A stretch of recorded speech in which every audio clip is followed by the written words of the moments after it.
ओम अज्ञानतिमिरान्धस्य ज्ञानाञ्जनशलाकया चक्षुरुन्मीलितं येन तस्मै श्रीगुरवे नमः। श्रीचैतन्यमनोभीष्टं स्थापितं येन भूतले स्वयं रूपं कदा मह्यं ददाति पदान्तिकम्। वन्देऽहं श्रीगुरु श्रीयुतपदकमलं श्रीगुरुणो वैष्णवांश्च श्रीरूपं साग्रजातं सहगणो रघुनाथान्वितं तं सजीवं साद्वैतं सावधूतं परिजनसहितं श्रीकृष्ण चैतन्यदेवं श्रीराधा कृष्णपादानो सहगण ललिता श्रीविशाखान्वितंश्च वाञ्छाकल्पतरुभ्यश्च कृपासिन्धुभ्यो एव च पतितानां पावनेभ्यो वैष्णवेभ्यो नमो नमो।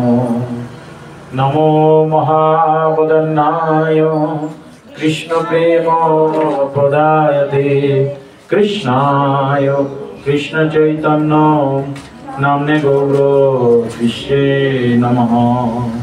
हे कृष्ण करुणा सिंधु दीनबंधु जगतपते गोपेश गोपिकाकान्त राधाकान्त नमोस्तुते। तप्तकाञ्चन गौरांगी राधे वृन्दावनेश्वरी विशोभानुसुते देवी प्रणमामि हरिप्रिये।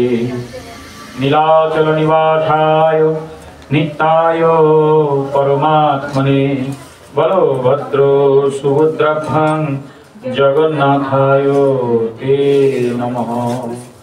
जय श्री कृष्ण चैतन्य प्रभु नित्यानंद श्री अद्वैत गदाधर शिवासादि गौर भक्तवृंद। हरे कृष्णा कृष्णा कृष्णा हरे हरे हरे राम राम राम हरे हरे। ओम नमो भगवते वासुदेवाय। ओम नमो भगवते वासुदेवाय। ओम नमो भगवते वासुदेवाय। मुखं करोति वाचालं पंगुलं गाते गिरिं यत्कृपातमहं वन्दे परमानन्दमाधवं। नारायणं नमस्कृतं नरं चैव नरोत्तमं देवीं सरस्वतीं व्यासं ततो जयमुदीरये। नमो विष्णुपादाय गौरप्रेष्ठो महात्मने श्रीमते अशीत कृष्ण ब्रह्मचारिणीति नामिने भक्तिमाचार्य ख्यात गौरवाणी प्रचारको शरणागत पालाय नमो श्री गुरुवे नमः। भगवान श्री श्री राधा माधव श्रीमती राधा रानी जगन्नाथ बलदेव सुभद्रा महारानी चैतन्य महाप्रभु नित्यानंद प्रभु सर्वगोस्वामी प्रभुगण व्यासदेव जी महाराज सुखदेव जी महाराज आपन आपन गुरु महाराज के प्रणाम जानिए सकल साधु गुरु वैष्णव वृंद के प्रणाम जानिए ठाकुर पुकुर मंदिरेर प्रतिष्ठाता उपस्थित भक्तवृंद एवं कर्मीबृंदेर चरणे प्रणाम जानिए आज के आमरा रविवारेर सान्ध्य भागवती कथा श्रवण करब। जय जय श्री भागवत कथा की।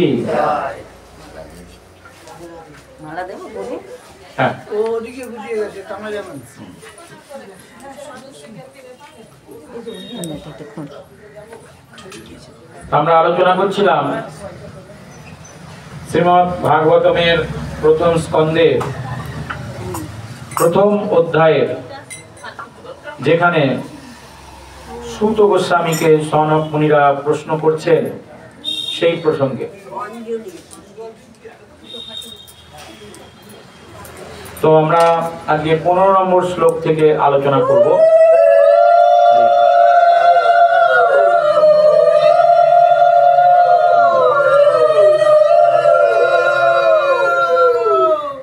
আপনাদের সকলের উদ্দেশ্যে একবার উচ্চস্বরে হরিধ্বনি।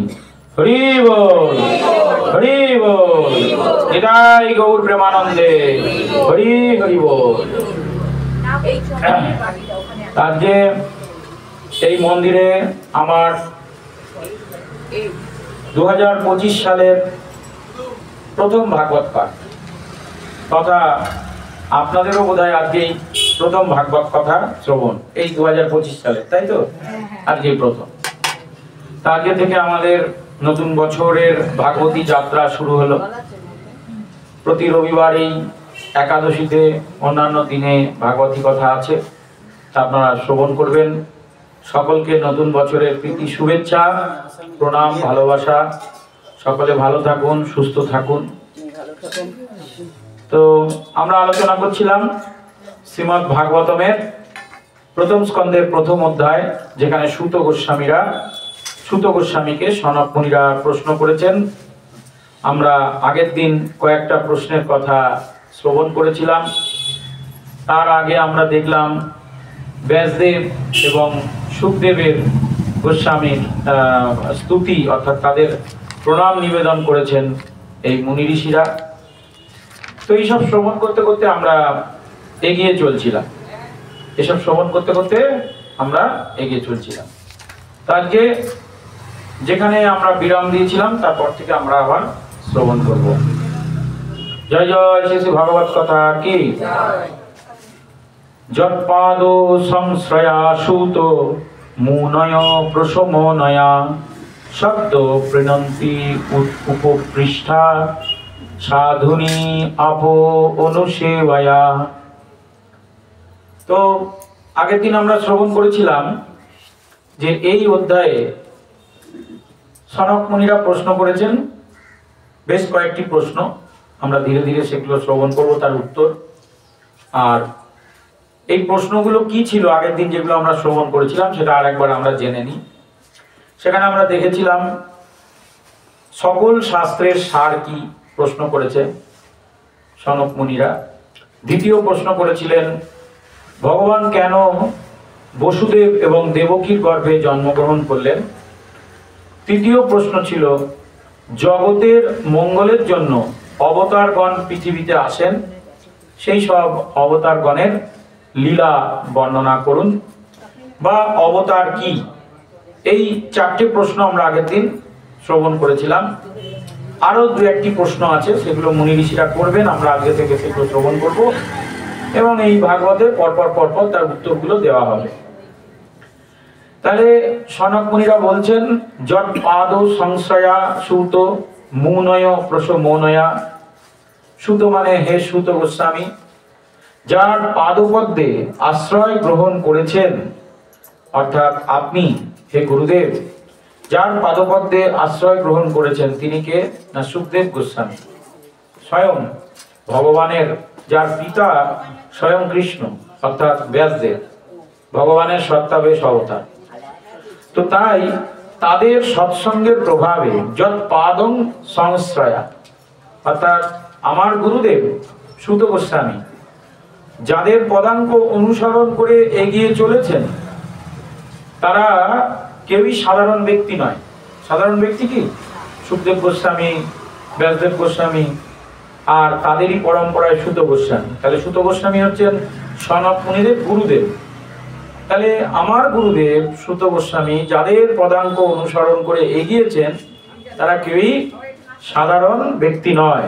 মুনয়া প্রশমনয়া। তাই হে গুরুদেব, যেহেতু আপনি তাদের পদাঙ্ক অনুসরণ করেছেন, সেই সব মুনি ঋষিদের মতো আপনিও প্রশমনয়া ভাগবত ভক্তিতে মগ্ন হয়ে গিয়েছেন। হ্যাঁ, তো আমরা দেখতে পাচ্ছি যে সুত গোস্বামী সর্বদাই তিনি কিন্তু ভাগবত ভক্তিতে মগ্ন থাকতেন। এবং বলা হচ্ছে শব্দ পুণ্যন্তি উৎকৃষ্টা। এই জগতে এমন একটা বস্তু আছে যার দর্শনে এবং যার অবগাহনে আপনি সঙ্গে সঙ্গে পুণ্য লাভ করতে পারেন। সে পুণ্যটা হচ্ছে পবিত্র নদী গঙ্গা। গঙ্গা তো বলা হচ্ছে সদ্য পুণ্যন্তি উপপৃষ্ঠা। গঙ্গায় গেলে, গঙ্গা স্নান করলে আপনার অনেক পুণ্য হবে, অনেক পাপ ক্ষয় হবে। কিন্তু কি সাধুনি আপো অনুসেবায়া, কিন্তু সেই সব গঙ্গা তার থেকেও অধিক পবিত্র থেকে পবিত্র হচ্ছেন কিন্তু এই সাধু সন্ন্যাসী মুনি ঋষিগণ। সাধু সন্ন্যাসী মুনি ঋষিগণ তারা যখন এই গঙ্গায় স্নান করেন, সেই গঙ্গা নদী আবার পবিত্র হয়ে যায়। জয় জয় শ্রী ভগবত কথা কি। তাহলে বুঝতে পেরেছেন, এটা আপনারা জানেন সকলে, যে আমাদের মতো পাপীরা গঙ্গা স্নান করে পুণ্য ফল লাভ করে, আর আমাদের সব পাপ ধৌত করে এই আমাদের গঙ্গা দেবী। তাই গঙ্গা দেবী সকল পাপকে গ্রহণ করছে, কিন্তু সেই পাপ থেকে তিনি কি করে মুক্ত হবেন? না, বলা হচ্ছে যে সাধু না আপো অনুসেবায়া। এই যে মুনি ঋষিরা যখন, আমার গুরুদেবের মতন সমস্ত শ্রেষ্ঠ মুনি ঋষিরা যখন সেখানে স্নান করে, হ্যাঁ, তো সেই সময়তেই কিন্তু গঙ্গা পবিত্র হয়ে যায়। তাহলে কথাতেই বোঝা যাচ্ছে যে পবিত্র করার ক্ষমতা বা পাবনী শক্তি কার বেশি, গঙ্গার না সাধুর? গঙ্গা পবিত্র করে সাধারণ জীবকে, আর গঙ্গা নিজে পবিত্র হয় সাধুর স্নানে, যেটা আমাদের আসতে চলেছে খুব শীঘ্রই। হ্যাঁ, মকর সংক্রান্তিতে, হ্যাঁ, গঙ্গা সাগর এবং আরো হচ্ছে আপনার কুম্ভ মেলা। দেখবেন সমস্ত সাধু সন্ন্যাসীরা ওই বিশেষ পুণ্য তিথিতে গঙ্গা বা অন্যান্য পবিত্র নদীতে স্নান করে। তো এইসব সকল সাধু সন্ন্যাসীর চরণে আমাদের প্রণাম। আমাদের সকলের, আমরা চাই তারা ভালো থাকুক, আমাদের এই বৈদিক সনাতন ধর্ম আরো আরো আরো বিস্তার লাভ করুক, উৎকৃষ্টতা লাভ করুক। আমরা এখান থেকে যেটা মূল বোঝার বিষয় সেটা হচ্ছে এটাই, যে আপনারা একটা জিনিস ভালো করে মনে রাখবেন, যে সাধু সন্ন্যাসীর ক্ষমতা গঙ্গার থেকেও বেশি। কারণ গঙ্গা কিন্তু সব জায়গা দিয়ে প্রবাহিত হয় না, তার একটা নির্দিষ্ট গতিপথ আছে। আপনি বাড়ির সামনে গঙ্গাকে টেনে আনতে পারবেন না, আপনার সে সাধন নেই। আগেকার দিনে মুনি ঋষিরা পারতেন, গঙ্গা আসতেন, তাকে স্নান করিয়ে দিয়ে আবার চলে যেতেন, এরকম অনেক লীলা আছে। কিন্তু আমাদের সে সাধন তো নেই। তাহলে আমাদের ঘরে আমরা যদি সাধু সঙ্গ করি, মুনি ঋষিদের সঙ্গ করি, তাহলে কিন্তু আমরা তার থেকেও বেশি পবিত্রতা লাভ করি। তাই আমার গুরুদেব যার পাদপদ্মে আশ্রয় গ্রহণ করেছেন, সেই তিনি কিন্তু এই পবিত্র গঙ্গা নদীর থেকেও পাবনী শক্তি তার বেশি। এখানে সাধুগুরু বৈষ্ণবরা বর্ণনা করছেন যে পরমেশ্বর ভগবানের পাবনী শক্তি গঙ্গার থেকেও অধিক। দীর্ঘকাল ধরে গঙ্গা জলে অবগাহন করলে, গঙ্গার জল পান করলে পারমার্থিক মঙ্গল সাধিত হয়। কিন্তু ভক্তের কৃপা দৃষ্টি, ভক্তের কৃপা একবার যদি কোনো ব্যক্তি পায়, তাহলে তৎক্ষণাৎ তার মুক্তি পর্যন্ত হয়ে যেতে পারে। জয় জয় শ্রী ভগবত কথা কি। তাহলে দিনের পর দিন গঙ্গা স্নান করলে যে ফল লাভ হয়, একটু ভক্ত সেবা, ভক্ত সঙ্গ, ভক্তের কৃপায় কিন্তু সেই ফল লাভ হয়ে যেতে পারে। কিন্তু ভগবানের শুদ্ধ ভক্ত কৃপা করলে জীব তৎক্ষণাৎ সমস্ত কলুষ থেকে মুক্ত হয়ে যায়। ভগবদ গীতায় বলা হয়েছে যে স্ত্রী, বৈশ্য, শূদ্র আদি যে কোনো মনুষ্য কিন্তু পরমেশ্বর ভগবানের চরণে আশ্রয় গ্রহণ করতে পারেন, অর্থাৎ সাধুগুরু বৈষ্ণবের চরণে আশ্রয় গ্রহণ করতে পারেন যে কেউ। শূদ্র, বৈশ্য, স্ত্রী, এই সুযোগ কিন্তু সত্যতেতা দাপরে ছিল না, তারা পারতেন না, তাদেরকে সরিয়ে রাখা হয়েছিল। কিন্তু কলিতে সেই সুযোগ আছে। তো তাই এর মাধ্যমে তারা ভগবানের ধামে ফিরে যেতে পারে। আগে আমাদের একটা কথা ছিল যে মনুষ্যের মধ্যে শ্রেষ্ঠ হচ্ছে ব্রাহ্মণ। ব্রাহ্মণ জন্মের পরেই তাকে এই জড়জগৎ থেকে চিন্ময় জগৎ ফিরে যাওয়ার একটা সুযোগ, ব্রাহ্মণ জন্ম। কিন্তু কলিতে কিন্তু সে ব্যাপারটা নেই। কলিতে সবার জন্য ছাড় দিয়ে দেওয়া হয়েছে। যে সাধন ভজন করবে, সে ব্রাহ্মণ হোক আর অব্রাহ্মণ হোক, শূদ্র হোক, মুচি হোক, সে যদি প্রকৃত সাধু হতে চায়, হওয়ার সুযোগ রয়েছে, এবং সে কিন্তু মুক্তি লাভ করতে পারে ব্রাহ্মণ না হয়েও। হ্যাঁ, এটা একটা কলিযুগ বলেই এটা সম্ভব। তাই পরমেশ্বর ভগবানের আশ্রয় গ্রহণ করার অর্থ হচ্ছে শুদ্ধ ভক্তের আশ্রয় গ্রহণ করা। এখানে বলা হলো কি পরমেশ্বর ভগবানের আশ্রয় গ্রহণ করা, কিন্তু ভগবান কি কাউকে নিজে এসে আশ্রয় দেন? দেন না, তার কোনো শুদ্ধ ভক্তকে পাঠান। তাই ভগবানের শুদ্ধ ভক্তদের কাজ হচ্ছে পরমেশ্বর ভগবানের সেবা এবং তাদের বিভিন্ন ভাবে কৃপা করা, ভক্তদেরকে কৃপা করা। তাই এই সমস্ত যারা পরমেশ্বর ভগবান বা তার প্রতিনিধি, তাদেরকে উপাধি দেওয়া হয় প্রভুপাদ। প্রভুপাদ মানে কোনো একজন ব্যক্তি বা এ নয়, প্রভুপাদ হচ্ছে একটা পদ। পদ মানে যেহেতু তিনি প্রভুর চরণে সমর্পণ করেছেন, তিনি আপনাকে কৃপা করে এনে দেবেন, তাই তিনি হচ্ছেন প্রভুপাদ। প্রভুপাদ হচ্ছেন তিনি প্রভুর চরণে নিজেকে সমর্পণ করেছেন, এবং প্রভুপাদ হচ্ছে এখানে প্রকৃত গুরু, তিনি হচ্ছেন প্রকৃত প্রভুপাদ। তো তাই কেউ যখন ভগবানের শুদ্ধ ভক্তের শিষ্যত্ব বরণ করেন, পরমেশ্বর ভগবানের শ্রীপাদপদ্ম আশ্রয় গ্রহণ করেন, তৎক্ষণাৎ তিনি কিন্তু পবিত্র হন। যারা যারা আপনারা সাধুগুরু বৈষ্ণবের চরণে, সাধু গুরু বৈষ্ণবের চরণে আশ্রয় গ্রহণ করেছেন, আপনি জেনে রাখবেন আপনি তৎক্ষণাৎ পবিত্র হয়ে গেছেন। তৎক্ষণাৎ তিনি আপনাকে কিন্তু পবিত্র করেছেন। এটা হচ্ছে সাধু ক্ষমতা বা তার কৃপা। ভগবানের এই শুদ্ধ ভক্তদের ভগবানের মতোই সম্মান করা হয়। ভগবানের যত শুদ্ধ ভক্ত আছে তাকে কিভাবে সম্মান করতে হবে? ভগবানের মতন। এই যে দেখেছেন আপনারা কি সুন্দরভাবে এখানে খুব সেবা করছেন, ভগবানকে ফল মূল আদি দিয়ে করছেন, ঠিক এইভাবেই কিন্তু আরতি করছেন, পুজো করছেন। গুরু এবং ভগবানের কোনো ভক্তকেও কিন্তু শাস্ত্রে বর্ণনা করা হচ্ছে ঠিক এইভাবেই সম্মান করা উচিত। কেননা তারা ভগবানের সবচেয়ে গুরুত্বপূর্ণ পদটা গ্রহণ করে বসে আছেন, গুরুত্বপূর্ণ সেবায় যুক্ত হয়েছেন। ভগবান সবসময় চান যে এই জড়জগতে অধঃপতিত জীবেরা যেন তার কাছে ফিরে যায়। কে ফিরিয়ে নিয়ে আসবে তাদের? এই গুরু ভক্ত ভগবান, এই গুরু আর ভক্তরাই কিন্তু ভগবানের কাছে ফিরে নিয়ে যাবে। হ্যাঁ, ভগবান চাইছেন আমার কাছে তোমরা ফিরে এসো, তাই তিনি এদের পাঠাচ্ছেন। এদের মাধ্যমেই কিন্তু আপনাকে ফিরে যেতে হবে। নিজে নিজে চেষ্টা করলে যাওয়া যাবে না। এ হচ্ছে ভবসাগর, ডুবে মরবেন, ডুবে যাবেন, সাধন পথে ডুবে যাবেন, আবার ফিরে আসতে হবে। সেই জন্যে একটা সদ্গুরুর চরণকে আঁকড়ে ধরতে হবে, আঁকড়ে ধরতে হবে। ধরলেই তখন কিন্তু এই ভবসাগর পার হওয়া যাবে। এটাই হচ্ছে সুযোগ। ভগবানের শুদ্ধ ভক্তরা অত্যন্ত বিচক্ষণতার সাথে এই কার্যটি সম্পাদন করেন। এই ধরনের শুদ্ধ ভক্তদের বলা হচ্ছে সাক্ষাৎ হরি। তাহলে কি বলা হচ্ছে? এই ধরনের শুদ্ধ ভক্তদের সাক্ষাৎ হরি। তাহলে শুদ্ধ ভক্ত আর ভগবান শ্রীহরির মধ্যে কোনো পার্থক্য নেই। তাই বলে এটা অহংকার করাও উচিত নয়।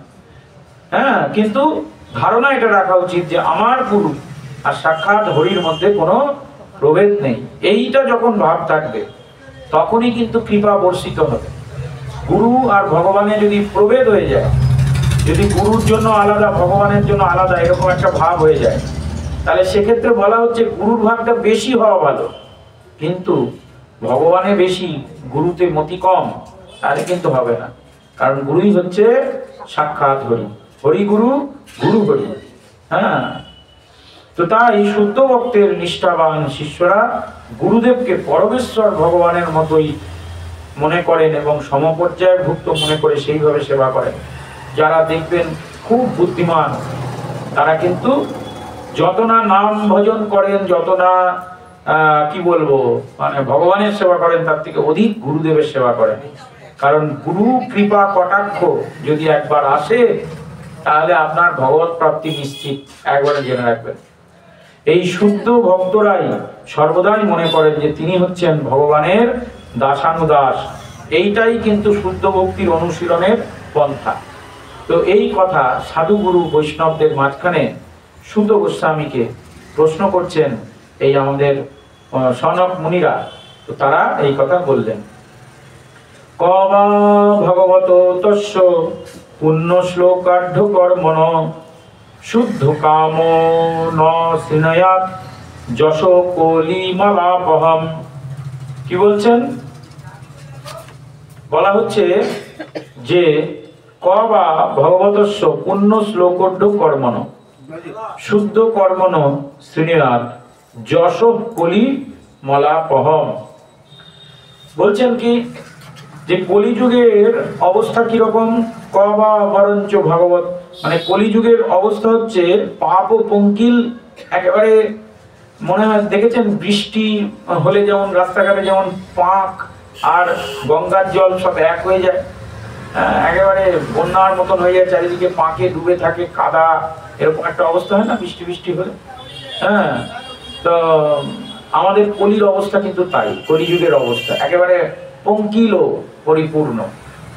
তো কলিযুগে সেই অবস্থা থেকে মুক্তি যদি কোনো মানুষ পেতে চায়, কোনো মানুষ পাঁকে ডুবে গেছে, পাঁকে পড়ে গেছে, সে পাঁক থেকে মুক্তি হওয়ার একমাত্র রাস্তা হচ্ছে ক বা বরঞ্চ ভগবতস্য পুণ্য শ্লোকাঢ্য কর্মণ, এই উত্তম ভাগবতী শ্লোক পাঠ করা এবং তা শ্রবণ করা।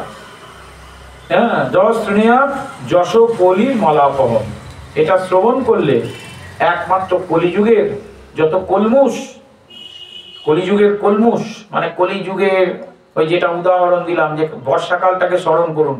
আপনাদের বিশেষ করে আমার মতো ব্যক্তির এই সাদা ধুতি পরে যখন আসি, সামনে দিয়ে গাড়ি চলে গেল, ছড়াক করে একেবারে সাদা কালো করে দিয়ে গেল, হেঁটে আসি তো ভিজে যায়, একেবারে জল কাদা, সব থেকে ছোট রিক্সাওয়ালাও আমাকে একেবারে ভিজিয়ে দিয়ে চলে গেল। আমি আমার কথা বলছি, যেহেতু পোশাকটা সাদা। এবার আপনারা আমার থেকেও দামি পোশাক পরেন, তো তখন কি হচ্ছে, জামা কাপড় কালি ঝুলি একেবারে কাদা। তা আমাদের এই কলিযুগের অবস্থাও কিন্তু তাই। কলিযুগে আমরা যতই সাধন ভজন করি না কেন, সবাই হচ্ছে কালিমা যুক্ত, কালিমা যুক্ত, একেবারে কালি ঝুলি মেখে বসে আছে। কোথায়? চরিত্রে নানান রকম পঙ্কিল পাকে পরিপূর্ণ আমাদের হৃদয়। তাই এর থেকে মুক্তির উপায় হচ্ছে এই ভাগবতী কথা। এইসব সিদ্ধান্ত মুনি ঋষিরা সেই নৈমিষারণ্য ক্ষেত্রে যেখানে ভাগবতী কথা হচ্ছে, যেখানে সুত গোস্বামী সনক মুনিদের বলছেন, সেখানে তারাই এসব সিদ্ধান্ত আলোচনা হচ্ছে। আর বেতার তরঙ্গের মাধ্যমে আপনারা তা শ্রবণ করছেন। বেতার তরঙ্গ, আগেকার দিনে মনে আছে রেডিও বাজতো, রেডিওতে লতা মঙ্গেশকর কত সাল আগে গান গেয়ে গেছে, সেই গান আবার বাজিয়ে দিন, বেজে যাবে। হ্যাঁ, কিশোর কুমার গান গেয়ে গেছে, এখনো বিউধি ভারতীতে সে গান হচ্ছে। কেউ যদি বলে কিশোর কুমার কি নিজে গাইছে, গাইছে না, ওটা বেতার তরঙ্গের মাধ্যমে হচ্ছে। তা আমাদের এই ভাগবতী কথাও তাই। এই যে আজ থেকে ৫-৬ হাজার বছর আগে ভাগবতী কথা হয়েছিল নৈমিষারণ্য ক্ষেত্রে, সেই বার্তাই কিন্তু এখানে গ্রন্থ আকারে রচিত হলো। আর সেইটাই আলোচনা হতে হতে সাধুগুরু বৈষ্ণবদের হাত ধরে আজকে কিন্তু আপনাদের কাছে আমি তা পরিবেশন করবার সুযোগ লাভ করেছি। তো কলিযুগ হচ্ছে, শাস্ত্রে বলা হলো, এ কথাটা একটাও আমার কথা নয়, আপনারা মানে করবেন যে কলিযুগ হচ্ছে, আপনারা জানেন প্রত্যেক, আমি একাধিকবার বলেছি, কলিযুগ হচ্ছে সবচাইতে অধপতিত যুগ। কেননা এই যুগে সকলে অত্যন্ত কলহপরায়ণ। কলিযুগ হচ্ছে কি সবচেয়ে অধপতিত যুগ। এইগুলো মনে রাখলে আর সংসারে শান্তি আনন্দ চাইতে ইচ্ছা করবে না। আর এই যুগটা কিরকম? কলহপরায়ণ, সবসময় ঝগড়াঝাটি, সব সময় ঝগড়াঝাটি, নিউজ পেপারে ঝগড়াঝাটি, তারপরে হচ্ছে আপনার টিভিতে ঝগড়াঝাটি, নেতায় নেতায় ঝগড়াঝাটি, পাড়ায় পাড়ায় ঝগড়াঝাটি, কলহপরায়ণ মানুষ। সংসারেও কিন্তু ঝগড়াঝাটি, ছেলেতে মেয়ের সাথে ঝগড়া করছে, মেয়ে ছেলের সঙ্গে ঝগড়া করছে, বাবা মায়ের ঝগড়া হচ্ছে, স্বামী স্ত্রীতে ঝগড়া হচ্ছে, সব জায়গায় কলহ কলহ। হ্যাঁ, এই কলহ করতে করতে করতে করতে মানুষের এমন অবস্থা হয়েছে যে একদিন ঝগড়াঝাটি না হলে মনে হয় যে ভাতটাই হজম হলো। এ কি, আজকে তো আমার বাড়িতে ঝগড়া হলো না, ব্যাপারটা কি? হ্যাঁ, কলহ করা, কোথাও শান্তি নেই। তো এটা কি করা যাবে? এটা তো কলির লক্ষণ। তারা বলছেন কলিযুগের মানুষের প্রবৃত্তি এত জঘন্য যে একটু ভুল বোঝাবুঝির ফলেই তারা কিন্তু সংগ্রামে লিপ্ত হয়। সামান্য একটু ভুল বোঝাবুঝি, একটু অ্যাডজাস্টমেন্ট করলেও হয়তো চলে যেত, একটু চুপ করে থাকলেও কিছুক্ষণ ভালো লাগতো, কিন্তু সেসব না করে কলিযুগের মানুষ কি করছে? সামান্য কারণে তারা কিন্তু সংগ্রামে লিপ্ত হবে।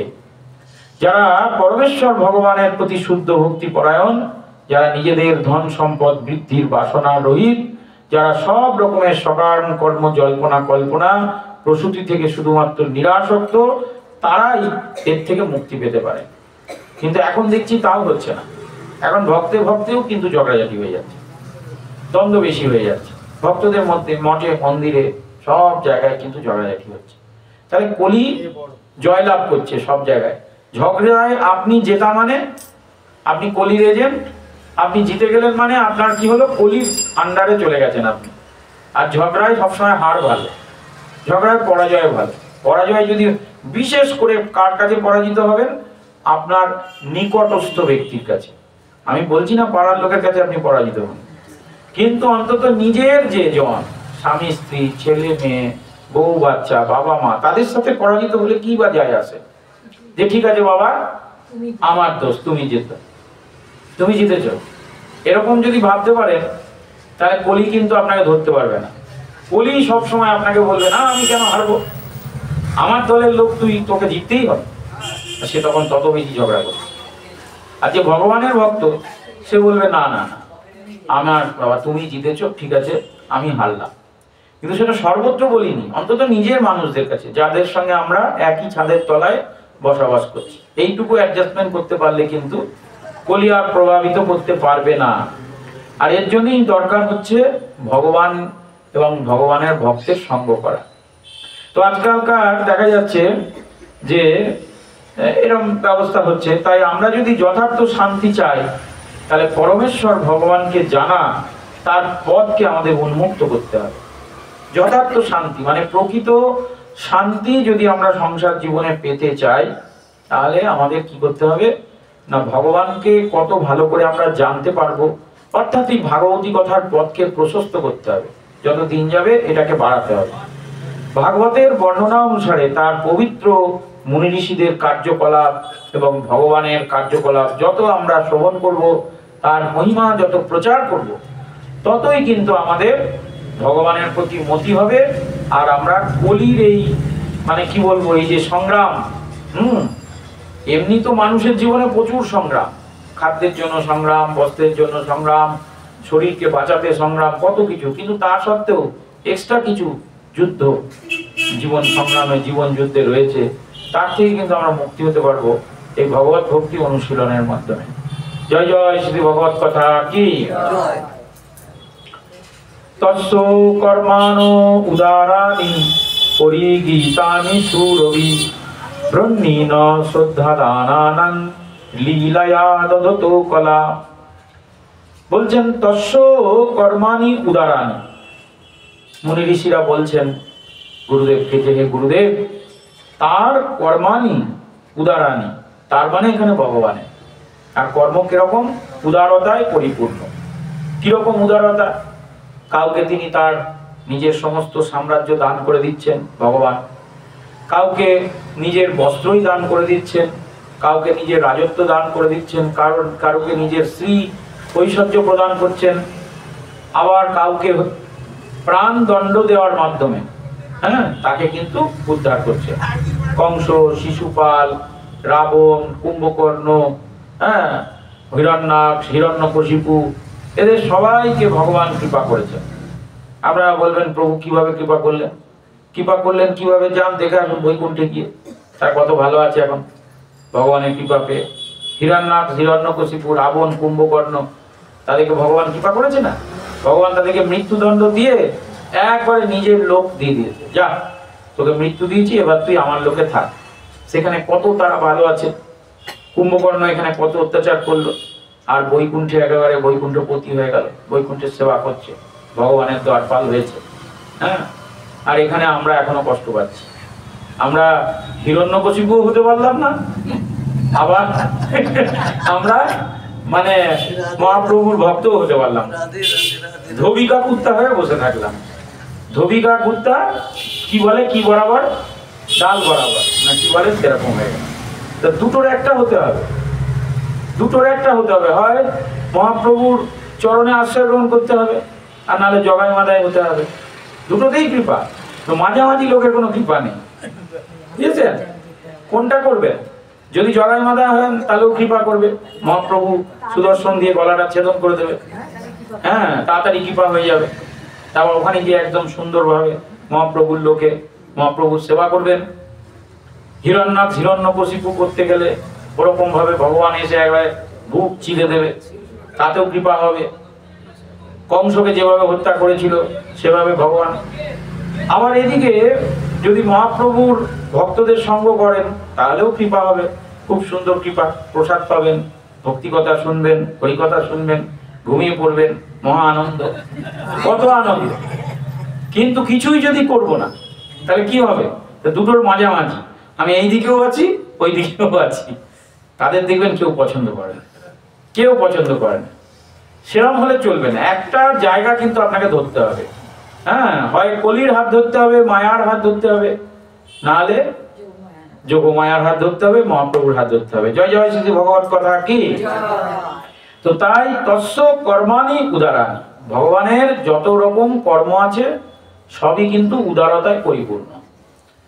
এবং পরিগীতানি সুরভি, সেই কর্মগুলো আবার গান করেছেন সাহিত্য, বৈদিক সাহিত্য আকারে গান করেছেন কে? সুরভি মহাত্মা, বড় বড় মুনি ঋষিরা করেছেন। একটা কীর্তন, একটা গান, একটা ভগবানের কথাও আমরা কিন্তু বলি না, সব কিন্তু মহাপুরুষদের কাছ থেকে আমরা পাচ্ছি। তাই বলা হচ্ছে পরিগীতানি সুরভি, মহান মহান মুনি ঋষিরা যে গাথা বলে গিয়েছেন। শ্রদ্ধা দানায়াং লীলায়াং দদত কলা, আর আমাদেরকে কৃপা করে দান করে গিয়েছেন, তাই আমাদেরকে একটু তাদেরকেও কৃপা করতে হবে। ওনারা আমাদের প্রতি কৃপা করেছেন, আমাদেরকেও একটু তাদের প্রতি কৃপা করতে হবে। বলে প্রভু ওনারা কৃপা করেছেন, ওনারা তো মহান, আমরা কি করে কৃপা করব? না আমরা আরো মহান। আমরা যদি সেই সব কৃপা করে না শুনি তাহলে তো তাদের কৃপাকে আমাদের অবজ্ঞা করা হলো। তাই ওনারা যেমন কৃপা করে দিয়েছেন আপনাদেরকেও কৃপা করে শুনতে হবে। তাই এই ঠাকুরপুকুর মন্দির যেমন কৃপা করে পাঠের ব্যবস্থা করছে, ভক্তদেরও কৃপা করে ঠান্ডার মধ্যে কম্বল মুড়ি দিয়েও আপনাকে কৃপা করে আসতে হবে। জয় জয় শ্রী ভগবত কথা কি। আজকে খুব ঠান্ডা, অনেক ভক্তরা এসেছেন। হ্যাঁ, আপনারা গরমেও আসেন, শীতকালেও আসেন, খুব ভালো লাগে। ভগবান করুক আপনাদের মঙ্গল হোক। তা পরমেশ্বর ভগবান কখনোই নিষ্ক্রিয় নন, যে কথা অল্প বুদ্ধি সম্পন্ন লোকেরা বলে থাকে যে তোমাদের ভগবান কি করে, কিছুই বাইরে করে না। সারাদিন দেখি ঠাকুর পুকুর মন্দিরে বাঁশি নিয়ে দাঁড়িয়ে থাকে, একটা ফুও দেয় না, একটা ফুও দেয় না, বাঁশিটাই থাকে হাতে। আমার বাড়িতে চলো, কত বাঁশি আছে, আমি ফু দিয়ে উড়িয়ে দেবো। হ্যাঁ, এইটা ভগবানকে সব ধারণা ভগবানের সম্পর্কে। তাহলে ভগবান যদি ফু দেয় কি হবে বলুন তো? এখান থেকে যদি ফু দিতে শুরু করে আর এই ফু যদি বাঁশি দিয়ে বেরোয়, এই গোটা মানে ব্রহ্মাণ্ডই তো উড়ে যাবে। তো তাই যারা এরকম ভাবে বা চিন্তা করে, হ্যাঁ, তো তার কার্যকলাপ এতই মহান, এত উদার যে তিনি বিভিন্ন জড় এবং চিন্ময় জগৎকে সৃষ্টি করেছেন। তা বড়ই অদ্ভুত এবং বৈচিত্র্যে পরিপূর্ণ। রেগে না গিয়ে ঠান্ডা মাথায় দেখবেন কত মানুষ, কত বৈচিত্র্যপূর্ণ ব্যক্তি, কত রকমের জীবজন্তু, তাদের কত রকমের গায়ের রং, কত রকম দেখবেন। ছোট ছোট জীবজন্তু, ছোট ছোট পাখিগুলোকে দেখবেন কত বৈচিত্র্য পরিপূর্ণ না, নানান রকম রং। অন্যান্য পশু পক্ষী আছে, কে তাদের শৃঙ্গার করায়, কে তাদের সাজায়, কিছুই না। দেখবেন চকচক করছে শরীর একদম। বিড়াল, কুকুর, হ্যাঁ, সব দেখবেন এক একটা সিজনে এক একটা গাছের এক এক রকম ফুল, এক একটা গাছের এক এক রকম ফল। তাহলে এগুলো দেখলেও তো ভগবানের একটা অনুভূতি হয়। আমি সেদিন দেখছিলাম একটা বেদানা এক ভক্ত আমাকে দিয়েছেন, আমার তো মনে থাকে না কে দিচ্ছে, সবই নিয়ে গিয়ে ঝোলায় ভরছি। তো যখন বার করছি ভগবানকে দেবো, লাল টুকটুক করছে একেবারে, তখন দেখছি বাবা সত্যি এটা তো কোনো মানুষের তৈরি নয়, ভগবান সৃষ্টি করেছেন। একটা আপেল, হ্যাঁ, কি সুন্দর একটা কমলা, তাকে ছাড়ালে কত সুন্দর খোসা, তার মধ্যে আবার কত সুন্দর রস, সুস্বাদু। ভগবানের সৃষ্টি কত, কে তার মধ্যে ওই অত সুন্দর রস দিল। হ্যাঁ, কি সুন্দর প্রকৃতি, জড় জগৎকে ভগবান কত কিছু দান করেছেন। দেখবেন শাক পাতা, ফল মূল, জীব জন্তু, পশু পাখি, এগুলো কত বৈচিত্র্যপূর্ণ না? আপনারা হয়তো এগুলো দেখতে পান না, গ্রামের দিকে গেলে দেখতে পাবেন। গ্রাম গঞ্জে আকাশের দিকে তাকাবেন, কি সুন্দর। যখন মন খারাপ করবে একটু আকাশের দিকে তাকিয়ে থাকবেন, হ্যাঁ, যখন মন খারাপ করবে একটু বৃক্ষের সামনে, যে কোনো গাছের সামনে গিয়ে দাঁড়িয়ে থাকবেন। অশ্বত্থ গাছ, তুলসী মহারানী, হ্যাঁ, বড় বড় বটবৃক্ষ, এদের সামনে দেখবেন। আপনি ওদের মতন, যদি আপনি আকাশের দিকে তাকান, আপনি আকাশের মতো গভীর হতে পারবেন। যদি নদীর দিকে তাকিয়ে থাকেন, আপনি নদীর মতন বয়ে যেতে পারবেন জীবনটাতে। সূর্যের দিকে তাকিয়ে থাকেন, অন্তত চোখ বুঝেও দাঁড়িয়ে থাকেন, তাহলে সূর্যের মতো তেজস্বী হতে পারবেন। আপনার ভেতরের সমস্ত ডিপ্রেশন, ফ্রাস্ট্রেশন চলে যাবে, অহংবোধ চলে যাবে। তাহলে এই জগৎ কত বৈচিত্র্য পরিপূর্ণ, কিন্তু এসব দেখার আমাদের সময় নেই। তো নারদ মুনি, বাল্মীকি, ব্যাসদেব, দেবল, অসিত, হ্যাঁ, মাধবাচার্য, শ্রী চৈতন্য মহাপ্রভু, রামানুজ, বিষ্ণুস্বামী, হ্যাঁ, নিম্বার্ক, শ্রীধর, বলদেব বিদ্যাভূষণ, ভক্তি বিনোদ ঠাকুর, ভক্তি সিদ্ধান্ত সরস্বতী, এরকম কত তত্ত্বদ্রষ্টা পুরুষ আছেন, কত বলবেন। ঠাকুর রামকৃষ্ণ বলুন, বিবেকানন্দ বলুন, মহাপ্রভু বলুন, নিত্যানন্দ প্রভু বলুন, কত অদ্বৈত প্রভু, এরকম কত আছেন। তারা সকলেই ভগবানের এই যে সৃষ্টি, সেই সৃষ্টি, এই যে ঐশ্বর্য এবং জ্ঞান, সব কিছু কিন্তু জগৎকে পরিপূর্ণ করে দিয়ে গিয়েছেন। আমরা যদি এগুলোকে দেখি, তাহলে আমরা দেখবো তার মধ্যে কত চমৎকার বস্তু রয়েছে। তো অপ্রাকৃত জগতের প্রকৃত প্রতিফলন এই জগতে হয় ক্ষণকালের জন্য, তাই তাকে চিত্রালোকের সঙ্গে তুলনা করা যায়। হ্যাঁ, তো এইভাবে আমরা দেখতে পারি যে এই জড় চিন্ময় জগতের প্রতিফলন ক্ষণিকের জন্য হয়। কিরকম? যেমন ধরুন, হঠাৎ করে একটা বাজ পড়লো, ক্ষণিকের জন্য হলো। বৃষ্টি হলো, সর্বক্ষণ হলো না, কিছুক্ষণের জন্য হলো, এরকম ক্ষণিকের জন্য হয়। কিন্তু ব্যাসদেব, নারদ প্রমুখ মুনি ঋষিরা, তারা এতই বুদ্ধিমান, তারা জানেন যে আমরা এই যে জড়জগতে আনন্দ খুঁজছি, আমরা এই যে জড়জগতে সুখ খুঁজছি, প্রকৃত সুখ এবং আনন্দ এখানে নেই। তাই তারা সেই প্রকৃত সুখ এবং আনন্দ যাতে আমরা পেতে পারি, তার ব্যবস্থা করে গিয়েছেন শাস্ত্রের মাধ্যমে। যে আমি তো একদিন থাকবো না, কিন্তু আমার এই শাস্ত্র থাকবে, আমার এই আলোচনা জগতে চলবে। তো তারা কিন্তু এই প্রকার কৃপা আমাদের প্রতি করে গিয়েছেন। তো যারা ভগবানের অপ্রাকৃত ধাম এবং ভগবানের অপ্রাকৃত কার্যকলাপ সম্পর্কে অবগত নয়, তাদের প্রতি কৃপা করেই ভগবান এই পথকে প্রশস্ত করেছেন, এই ভাগবত ধর্মকে প্রশস্ত করেছেন, ভগবতী কথাকে প্রশস্ত করেছেন। যারা নিত্য ধ্যান করেন, সাধনা করেন, পুজো পাঠ করেন, ভগবানকে জন্ম থেকেই জানতে পেরেছেন, বুঝতে পেরেছেন, তাদের দরকার নেই। কিন্তু যারা আমার মতন অধম পতিত জীব, এখনো ভগবান সম্পর্কে যাদের কোনো ধারণা হয়নি, তাদের জন্য ভগবান এই ভগবত ভক্তির পথকেই প্রদান করেছেন। এই কার্যকলাপের মাধ্যমে তিনি জড়জগতের বন্ধন থেকে জীবকে মুক্ত করেন। জড়জগতের বন্ধন থেকে মুক্ত করে আস্তে আস্তে আস্তে আস্তে যতক্ষণ না আপনি এখানে মুক্ত হবেন, ততক্ষণ ওইখানে যাওয়ার সুযোগ হবে না। তো এই জগতের দুই শ্রেণীর মানুষ আমরা দেখতে পাচ্ছি, একটা হচ্ছে জ্ঞানী আর একটা হচ্ছেন কর্মী। দুই শ্রেণীর মানুষ আছে, আর এদের থেকেও শ্রেষ্ঠ হচ্ছে ভক্ত। তো জ্ঞানী, কর্মী এবং ভক্ত। এক ধরনের মানুষ আছে যারা জ্ঞান অর্জন করতে ভালোবাসে, আরেক ধরনের মানুষ আছে যারা কর্ম করতে ভালোবাসে, আরেক ধরনের মানুষ আছে যারা ভগবানের ভক্তি করতে ভালোবাসে। যারা ভক্তি করছে তাদের মধ্যে জ্ঞান এবং কর্ম দুটোই থাকতে হবে। তো জড় এবং চিন্ময় জগৎ নিয়ন্ত্রণ রূপে পরমেশ্বর ভগবানের বহু অবতার রয়েছেন, এবং এই সমস্ত কিছুকে নিয়ন্ত্রণ করবার জন্য ভগবানই বিভিন্ন অবতার রূপ ধারণ করেছেন। যেমন ব্রহ্মা, রুদ্র, মনু, পৃথু, ব্যাসদেব, ভগবানের অন্যান্য সমস্ত 10 অবতার, এরা সমস্ত, যেমন নৃসিংহ, বামন, বরাহ, এইসব অবতাররা রয়েছেন। তো এই যে সমস্ত অবতার, এই সমস্ত অবতারের উৎস হচ্ছেন পরমেশ্বর ভগবান শ্রীকৃষ্ণ। তিনি সকল অবতারের অবতারী। তাই এখানে বলা হচ্ছে ব্রহ্মীন শ্রদ্ধা দানানা। তো আমরা শ্রদ্ধার সাথে ভগবানের সেই লীলায়া দদত মহান, ভগবানের সেই লীলাগণ, মানে লীলা পুরুষগণ, ভগবান যে লীলা করেন যেসব রূপ ধরে, সেই সব বর্ণনা শ্রবণ করতে চাই। জয় জয় শ্রী ভগবত কথা কি।